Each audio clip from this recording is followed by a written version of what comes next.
if we don't have a clear strategy at that high level of like, well, what are we really trying to do here? And how is this program going to solve the problem that it was introduced to us in the first place? Well, what is that problem? Do we know enough about the problem to make sure that we're doing the right solution? And then how does that problem get solved through training and people development? And then what becomes possible for people in the organization, longer term and shorter term, when these programs are implemented? So that's a strategy. We are missing strategy in our thinking. We're missing that critical thinking first step of, well, wait a minute, before I jump into any model or assume that ROI or the Kirkpatrick or Brinkerhoff or whatever you love is the right one at all times, let's just take a step back and go, what are we doing and why? And make a hypothesis. So whenever I start talking with clients or even potential clients, one of the first things that they ask me is, how are we going to measure this? Manager development, leadership development. It's one of those things that can be notoriously hard to identify whether or not you're moving the needle and having an impact with any given training intervention. So that's why I'm really excited for this week's guest on the Leadership Launchpad, Alaina Szlachta. Alaina has been a friend of mine for a couple of years now. She's actually been on the podcast once before, but she has a new book out, and so we wanted to have her back on. Alaina's background is on the science of measurement and how you can use data to make better decisions. In this discussion, we talk about our shared love for the book, The One Thing, and what she learned working at the organization that inspired that book, Keller Williams. Then we dive into some simple ways to think about data and measurement to give you tips on how you can start gathering data to make better decisions. A lot of this discussion is very learning and development focused, but even if you aren't in L&D, there are a lot of great lessons here because Alaina's approach to measurement and evaluation is really universal. Before we get into the discussion, I do want to remind you that if you're not subscribed, make sure you subscribe so you never miss a future episode. And if you are already subscribed, then I humbly ask you that you share this show with at least one other person, because that, after all, is really how we grow. And I can't tell you how much it means to me. So with that, let's get into the discussion with Alaina Szlachta. Alaina, welcome to the Leadership Launchpad. How are you doing today? I'm doing fabulous. I love having conversations with you. This is our second official podcast conversation. Yes. I couldn't be more thrilled to be having this with you today. Yeah, I'm really excited. Yeah, you were on, we had one conversation pretty early on. Yeah. We've known each other for a couple years now, Yeah. so it's exciting. Yeah. It's interesting though, the last time we met, so we met up in person just a couple weeks ago as of this recording. And while you were presenting, I learned that we have a shared love of the book, The One Thing. Yeah. What is that book and why do you like it? Okay, so I plug The One Thing all the time. In fact, I use it in some of my own approach to measurement, which I know we'll talk about shortly. But The One Thing, it has this concept that I think about in my personal life and as a business owner, as a measurement professional. What's the one thing? I think about it in the domino effect. And in the book, they have, I think even the front cover has this like series of cartoonish, really well done graphics of like knocking dominoes over. So, like, if there was one domino we could knock over that would make everything else easier or no longer necessary, what is that domino? And I think that way of thinking is so smart and it applies to everything we could do. And I use it all the time. So in that conference presentation at Core 4, I talked about that in my workshop about what's that domino for us. And I use it in different contexts. And of course, in that session, it was, if measurement is so difficult, what's the one thing that we could do, that domino we could knock over that makes measurement easier and eliminates the things that make it hard? So that's how I talked about that in our conference context. Yeah, it's you're right though that it does apply to so many contexts for managers and business owners and everything. And I do think recently I heard an interesting take on it where it was kind of like, if you don't know your one thing, then your one thing is figuring out your one thing.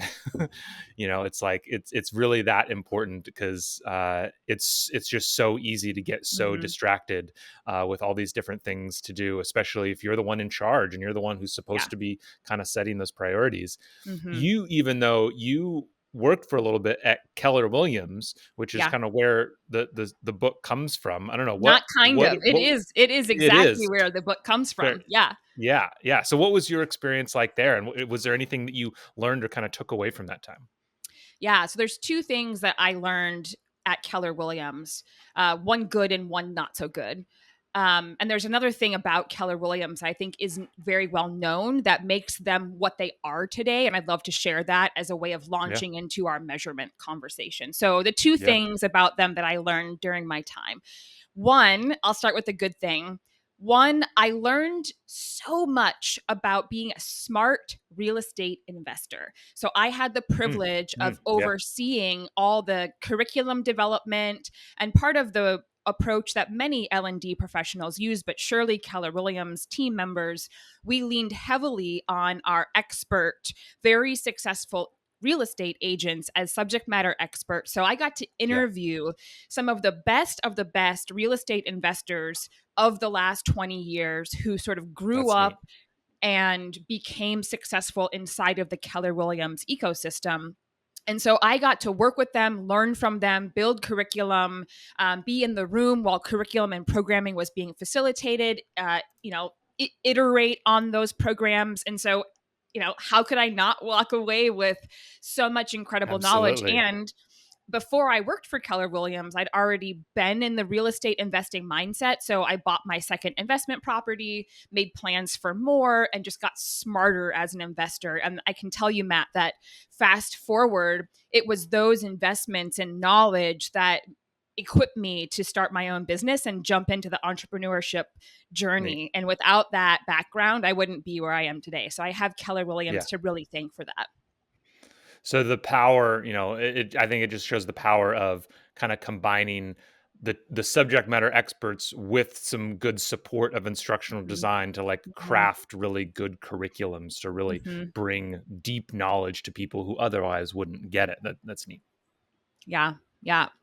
And one of the benefits that I always enjoy being in the L&D sector, because, and when we work with our own clients, we get to work with the best of the best who are wanting to give Yeah. back their knowledge and expertise, and working alongside them just makes us better and smarter. And I love that about Yeah. our work. So Yeah. the second thing, which everyone's like, well, what's the bad one? So the second thing I took away from Keller Williams, and that really opened my eyes to what I now know as a pervasive problem in corporate learning. And that is, here's the example. At the time, now that CEO is no longer at Keller Williams, but at the time I was working there, the CEO was adamant that the metric of success for Mm. our L&D programming was, drumroll, the NPS score. Yes. Yes. And It's being all about who learner yeah, satisfaction. Uh, yes, but yeah, being who I am an educational researcher, a doctor in education who has worked in many other sectors where measurement was such an important, critical part of our work because we were grant funded or because we were doing public health and the public deserved to Yeah. have curriculum and education that actually made a difference. And so, coming from a world not only of research and education, but also of rigorous measurement in other sectors, for my boss to say our metric of success is an NPS score, I said, "You're kidding. Like, you got to be kidding me." And my boss like was straight faced, like, how could I, push back against Yeah. that? And I said, "Well, where does that directive come from? Because that's like one of the least useful metrics Yeah. of all the things we could Yeah. be measuring in terms of the effectiveness of our programs." And my boss said it comes from the CEO and he's not willing to budge. And I said, but can't we measure other things? And they're like, yeah, well, but we're not going to give you any resources to do anything like that. Sure. So Sure. there I was stuck in what we know as level one reaction metrics that aren't going to help us improve the programs, or nor are they Yeah. going to help us tell any kind of story of actual behavior change and impact, because that's just not how that works. But what I Yeah. was introduced to at that time was something I had never been introduced to before. And it was the perception that comes from some senior leaders in organizations of what learning Hmm. is and how we should measure Yeah. it. What's the Yeah. value of learning, and how we then track and monitor that value. And I hate to say it, but at that time, Keller Williams had it wrong. And I think we could have been doing something so much greater than we could have. Now, that was so many years ago. And I only know that it would probably be better, different leadership, different directives. I'm sure that the team is experiencing something completely different than what I experienced. But my takeaway was that the perception and the directives of senior stakeholders are often the thing that determines our measures of success, rightly Yeah. or wrongly. Yeah. And we can be stuck in boxes that we can't Yeah. easily move out of, even though we know we can do better and should be doing better in different things. Yeah. We don't, because we don't have the partnership and support of senior leaders. And so that was the very first time in my career I had experienced that. And every other place that I had been, I was the person who guided our measurement approach and helped us to incrementally improve all the time. And not having that power, really, or authority, Yeah. or even respect to question and make suggestions, was a real wake up call for me. And turns out a Yeah. lot of people in our industry feel that every single day. Absolutely, and I mean, I always say that I think it's a lot of it stems from the fact that the common denominator that everyone has experienced regarding quote unquote training is formal education, and they just like Mhm. interpose, they just transpose the two as one and the same. And so, since everybody's experienced that, that's kind of where the expectation sits. And there's just not, Mhm. in most education, at least early education, I mean, there's now like lots of data, but it's like it's pretty high level. It's pretty far away from like Mhm. any kind of like tactical impacts on, because you're not going to see a direct impact from primary education, like on like, is somebody going to get this job versus that job or be Mhm. more effective this way and that way? Because that's not what you're worried about in primary education, or even in like a liberal arts education. That's not really what you're worried about. You're worried about other things. And so when you take that idea into the corporate setting, it just leaves people at pretty big disadvantage in terms of what they're Yeah. thinking this is all about. I Mhm. think I did you have one more thing, or was that kind of the lead in? Because I think it leads in really well to this idea of we had briefly talked about before of kind of definitions around some of this stuff, measurement, data, and Mhm. how it sounds like there's a lot of like kind of legacy beliefs around what this can Mhm. be in the corporate Mhm. world that keeps it Mhm. from really being successful. Yeah. Well, that wasn't the thing. And there is one more Yeah. thing that I think is really Great. important to share about Keller Williams. And it does lead us into some Great. definitions. In fact, it gives us an Perfect. example that makes a definition easier and more intuitive to understand. Perfect. So, in my book that I have coming out, Measurement and Evaluation on a Shoestring, one of the chapters is devoted to data literacy. And in my career, and in all the theories and things I've read and all the thought leadership that I've been exposed to, I believe that the one thing we could do differently as an industry, and that even expands into marketing and customer success. Like, I don't believe this is just an L&D thing, that if we developed more data literacy, it would be that domino that would, should we knock that over, everything else becomes easier and the obstacles may be eliminated. And so Keller Mm, Williams is an organization I feature in my chapter on data literacy, because I wanted people to have examples of like, well, what does it mean that an organization is using data and data literate principles in everyday practice? And then so what? What's the benefit of doing that? yeah. So Yeah. Matt, you mentioned before we hit the record button that one of the stories you'd heard about Keller Williams is some of their success is due to their training that comes from Gary Keller. And yes, that is absolutely true. But what's lesser known is that what has driven Keller Williams' success are their data systems and their ways in Okay. which they kept data on every single transaction from the moment their doors Mm, opened back in the 80s, before we had really robust computer and technology systems hmm. to assist us. And as Keller Williams grew, and so here's the thing that I think is not talked about enough. Oftentimes, as businesses grow and expand, they don't keep an eye on their systems. They let their systems go awry, and then eventually Yeah. they take a look back and go, "Oh crap, we should have probably done that differently." And then they have to invest time, energy, and resources to go fix it. Well, Keller Williams, from the moment they opened their doors all the way up to today, and all the global franchises they have kept the same system. Now, not the same system in the sense of like their technology has evolved, but they have Yeah. required that every single franchise, all the data on every single agent, when they join, how many leads they have, how many doors they've knocked on, all the way to the transactions that they've done and how much the commission was, every single data point. Plus, you can imagine demographic details on the agents has been documented since the days of opening. And that huge amount of data has compounded to become something that allows Keller Williams to be really, really intentional with where they go in the market, who they go after, how Yeah. they support people, and just being the number one, whether that's in agent count or number of homes sold or the amount of commission or the volume that they do. So they've been number one. And the reason for that is their very intentional use of data and making it such that as they grew, everybody used the same system so that that data could Mm, become so powerful as they made choices. Well, now, fast forward, they've got their own CRM. All the data now is yeah. harnessed in a way more meaningful way.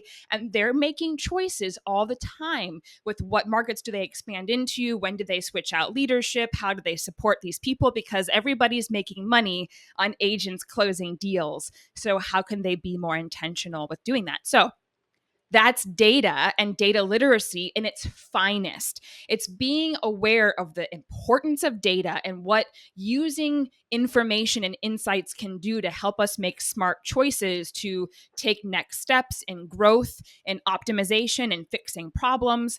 And without that kind of robust data, it's very difficult to make some of those decisions in a smart way. Sometimes our decisions are risky.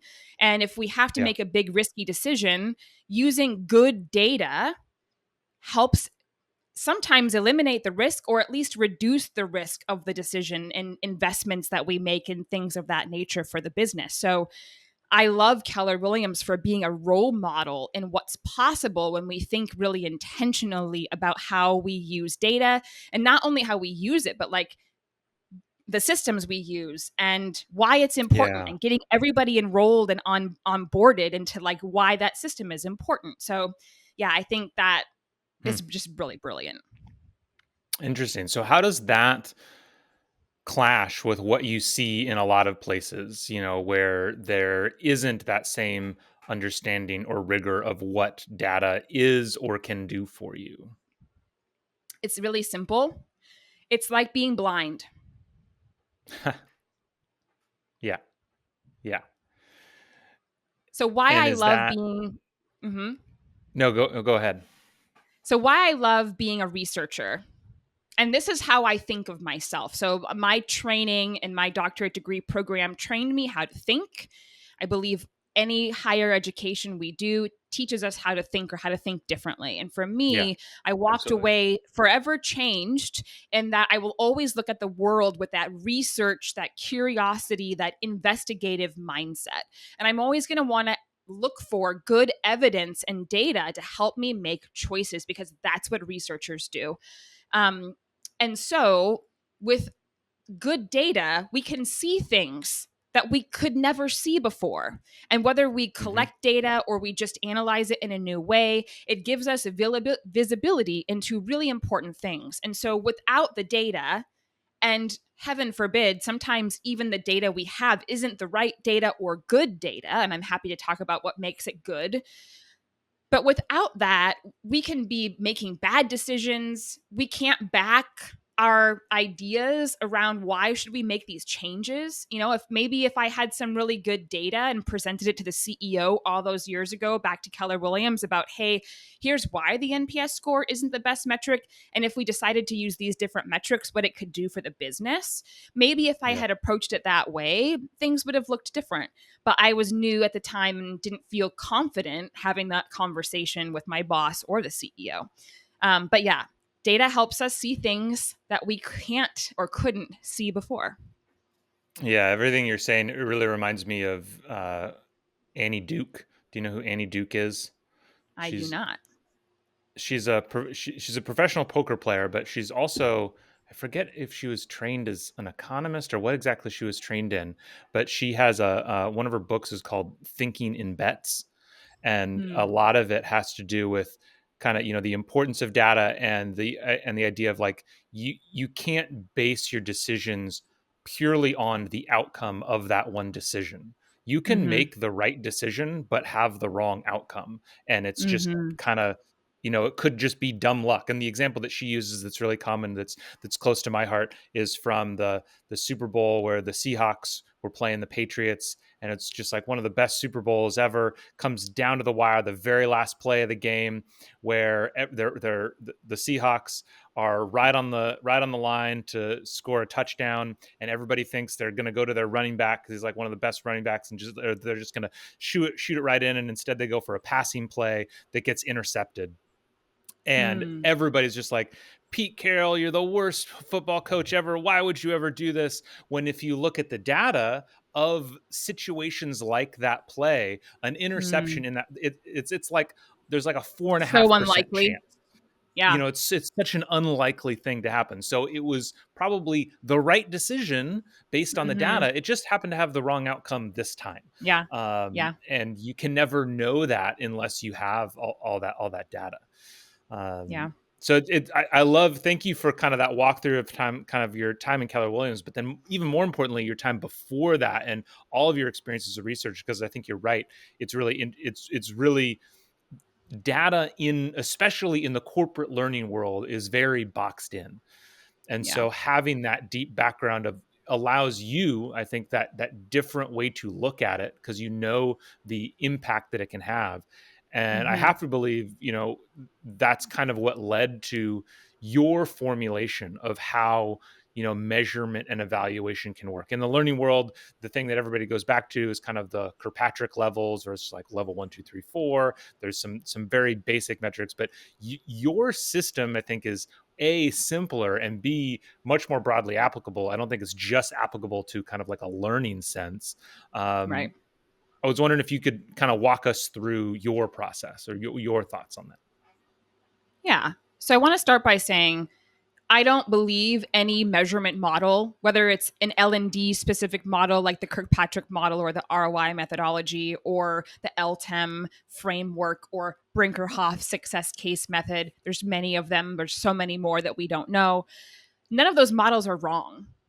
And I'm not going to Sure. stand up here and Yes. say, Yeah. you should use this always forever because it's the best model. I think every model has its place and its value.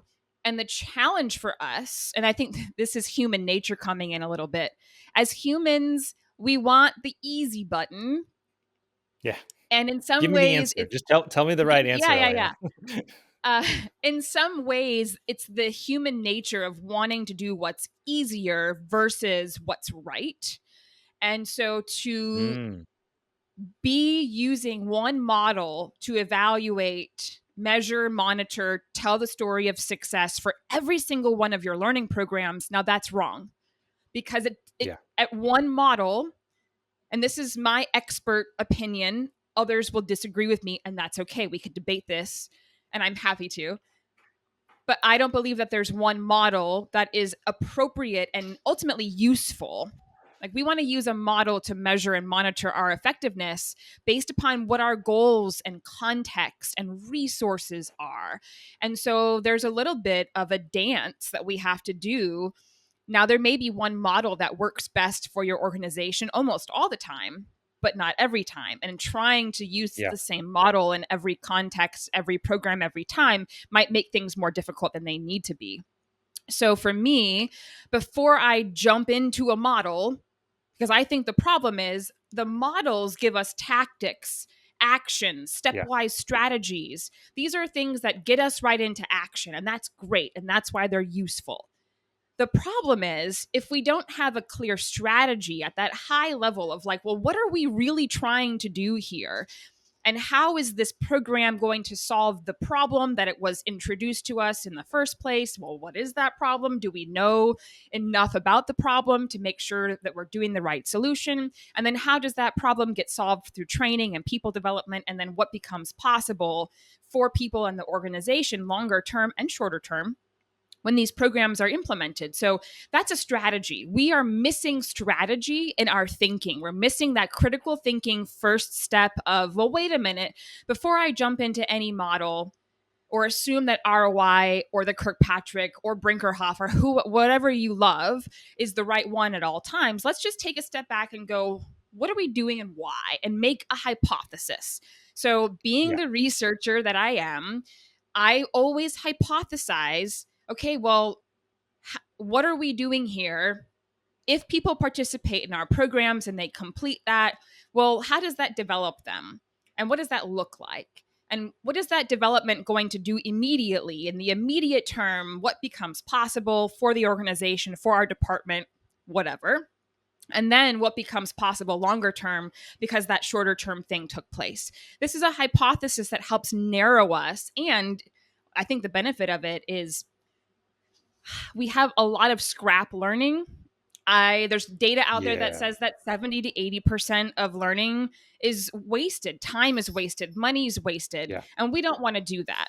Ideally, we are helping the business manage its resources and making smart choices about the length, the focus, and the supports that we do in our programming. So, your hypothesis will really help to narrow that down and try to eliminate some of those unnecessary things from the get go because your hypothesis is what keeps you sort of accountable. The other piece about that is the hypothesis can help you then figure out, well, what data should we be looking to, Yeah. test if our hypothesis is accurate or not. And then you can figure Yeah. out, well, model would help me to collect the data, to create assessments or whatever, to then be able to test the hypothesis in time. So I'm a strategic thinker, and I believe we just need more big strategic ideas before we dive into our measurement models that will just make things a lot easier. There's a lot to unpack there that I really, really like. One, I think just at a I love how one of the first things that you talk about is the importance of taking into account a lot of other factors, such as the resources that you have. Because oftentimes, we might say, like, okay, like, yes, this would be amazing, but is it real? Like, I mean, in my world of, leadership development and really try, there's lots of big picture changes that we would love to make in an organization based on it, but in some cases you could like write a thesis around Mm-hmm. trying to prove some of these longer term outcomes. Mm-hmm. And so to just say, okay, like that's unrealistic, let's try to look at something else. And then I Mm-hmm. think kind of to your model and kind of how you think about it, if I could use slightly different words, the what I took away from it, and correct me if I'm mishearing this, it's almost like, okay, what are we trying to achieve with this decision, or what are we trying to achieve with this intervention? Mm-hmm. What are the leading indicators that that's happening, and what are the lagging indicators that that's happening? And then you can Mm-hmm. go figure out, okay, how do we measure that stuff? Mm-hmm. Like, is that kind of right framing? It's actually simpler than that.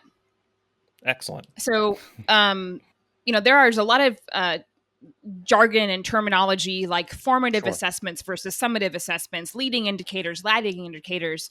And I think like cool, but like it's actually simpler than that. Let's break it down to just Yeah. data artifacts. Like they might be Yeah. leading indicators, they might be lagging indicators, but the best thing that we can do for ourselves, and I talk about this in my book too, is like once you've got your hypothesis loosely mapped out, there's a lot of people that talk about the chain of evidence between a learning program and Mm. longer term outcomes. Once you've got that loosely outlined, the most important question we can ask ourselves is what data artifacts will help us to test and prove our hypothesis, and then to brainstorm all the possible things. Because there's not just going to be one data artifact, there's likely going to be Mm. 20. We're limited only by our strategic, creative thinking. And then we ask ourselves, of all these data artifacts, what is the most realistic for us to be utilizing? So, screw leading and lagging indicators, not literally, those are important things to think about. But for those of us who just need to start measuring more and have a little more integrity with our measurement approach, we need to figure out what's the best data for us to be collecting to test that hypothesis, but then what's realistic. And here's an example. I don't think we should be writing our own assessments because we are not Mm. experts in writing assessments. And Mm. if we want good quality data to help us test and prove if growth took place, especially if that growth is in performance, we shouldn't be writing assessments. We should be buying assessments that have been validated and are reliable by companies for whom, like, that's what they do for a living. Like, if you want really good Mhm. data, we need to take into account what creates good data, and poor assessments, thoughtless assessments, not to say that us in the industry are going to be thoughtless, we'll probably do the best that we can, but we are not experts in writing assessments that Yeah. are going to give us Yeah. good data. And if that's the Yeah. primary method in which we are collecting data on knowledge and performance changes, we're going to have so much bias in that that it's not going to be a good indicator if we are moving in the right direction. So that Yeah. lens of what's realistic, but also has the most integrity. In some cases, that's where you make smart choices in bringing in external vendors to partner with you to give you some assessments. Other times, like I use ChatGPT and Claude. I think performance assessments are super powerful. And like, let's be honest, we want to change behavior with most of our programs. So, like, help write good rubrics for evaluating performance using artificial intelligence, because it can really help you to, with the right prompts, create rubrics that are actually useful to then have everybody use the same rubric at different times in somebody's learning journey to evaluate their growth and change in that performance. So, that's one thing we can do. But Yeah. ultimately, what's the data artifact that's the most realistic and has the most integrity, regardless if it's formative, summative? Like, what's the most realistic for what we need right now? Yeah, and thinking back to my time as leading internal teams in companies, like, I'm hearing everything you're saying and just thinking like, man, that just sounds like a lot of work. There's just like we don't have time to be that deliberate about things. But then of course the answer is just like, well, that means we just need to be doing less, because if we're not doing this, then we're just wasting our time, or we don't know if Right. our time's being used effectively.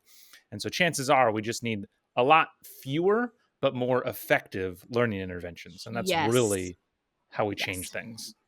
Yeah. Yes. That's right. Yep. A lot Awesome. less formal. Like, this is Yeah. really, it Yeah. goes against so much of our industry, but a lot less formal education and more like in the flow of work performance support. And if you're interested in learning Yeah. more about that, JD Dillon wrote a fantastic book called The Modern Learning Ecosystem that I think outlines a really good plan for what is the ideal proportion of formal learning, performance support, job aids, etc. And I think it works. And Yeah. he knows it works because he's Yeah. been living and breathing it for his whole career. I think our whole Yeah. industry would be better served following that model. I love it. Well, as we close, one thing I'd love to kind of finish with is, given your background and everything that you know about data and research and using it to make decisions, if there was one piece of advice, I'm kind of throwing this at you out of left field. If there was one piece of advice you had Mm. to help all people, whether they're leaders, learning folks, make more data-based decisions, what Hmm. would that piece of advice be? Start in an environment that's a little bit low stakes, because the truth of the matter is, Ooh. no matter if it's working with data or if it's baking biscuits for the first time because I don't cook and baking biscuits is intimidating to me. Or, Yeah. driving a car, you're new to driving, like whatever it is, it's doing new things is always intimidating. So I would Yeah. say probably don't start testing data and data driven decision making in a high stakes thing where like your job depends on it. Do it in a space where you can learn, make mistakes. And if you do make mistakes, you can learn from them, but there's no like big risky outcome. And so I Yeah. would say, and I say this as many times in as many places as people will accept me saying it, because I think we need to hear it. Find areas in your personal life where you can practice using data to make smarter choices for things that matter to you. Because imagine you're the CEO of your own life. So, what are some things that are important decisions for you to make in your own life? And you want to use good evidence, trustworthy data to make the right choice. That could be, what car do I purchase next? That could be, how do I figure out how to save $1,000 a month to buy a new house? That could be a lot of things. Do we have another child? Right? So, what are some of those big important decisions in your life that you have to make and you want to make them smartly? And how do we Yeah. think about good data, sources of data, unbiased data, to help us make those wise choices? And then you'll learn, because you're not going to get it right. And that only after we made a choice, this everyone's head who's listening, like, yes, I can see myself that that's happened. I make a choice and I'm like, oh, if only I could have remembered, or I would have thought of doing this. Now you'll do it differently next time. So Yeah. pick a low stakes environment, most likely in your personal life, where it matters to you, some decision, it's important, it's big, and you want to use data. And then we go through that data literacy lens, which is, what data do I need? Where do I get it? How do I make sure it's trustworthy? How do I then look for insights from that data? What do the insights tell me? What choice am I going to make? Make the choice and then look back and go, Yeah. how would I change my sources of data based upon the outcome of that results, et cetera, et cetera. I love it. Finding ways to exercise that muscle, Mm-hmm. because it's not just going to happen right away. Mm-hmm. That's great advice. Awesome. Well, Elena, it's always great talking to you. Yeah. There's so much great stuff in here. I think just that people can use in all aspects of their life. Can as we finished. So as always, really appreciate your time. Thank you so much for being here today. Yeah. And I look forward to the next time we can chat. Yeah. Well, and if folks are interested in following more insights, methodologies, thought leadership, or just thinking differently about measurement, there's two places that you can go for that. One is more hands on. We have a Monday meetup, it's at 12 Eastern. It's free. It's for any nerd who wants to geek out and improve their measurement and experience and thinking working with data. And then I have a newsletter. It's a more of an e-publication. It comes out every weekend for people just to think differently and invite inspiration around working with data and measurement. And that is on Substack. You can get both of those things at dralaina.com/MME for Measurement Made Easy. Excellent. And we'll link to that in the show notes. And then, of course, I almost forgot. When does your book come out? What's the date again? Not often, or not soon enough. No, it comes out November 26th, which is, I don't know if it's Great. good or bad. It's the week of Thanksgiving. So maybe everybody is going to be like hungry and tired and just like want to kick their feet up and read a new book. So that could be great. Or everybody will Yeah. forget about it because they're having too much fun with their families. So we shall see. But nonetheless, But November it's 26th is the release date. And it's just in time to get on everybody's Christmas list. So, Yeah. we can I swing do it in that think way. that's one of the bonus pieces about Yeah, that. Yeah. exactly. Awesome. Well, great chatting with you. Have a great rest of your day. You too. Thank you so much for listening to today's show. If you are looking for help turning your organization's great engineers into great managers, me and my team at Better Everyday Studios would love to help. We deliver targeted and interactive training workshops that are designed to help build the 3 fundamental skills of any new manager: building trust, giving feedback, and setting goals. Reach out to me through matt@bettereverydaystudios.com so we can start making your organization better every day.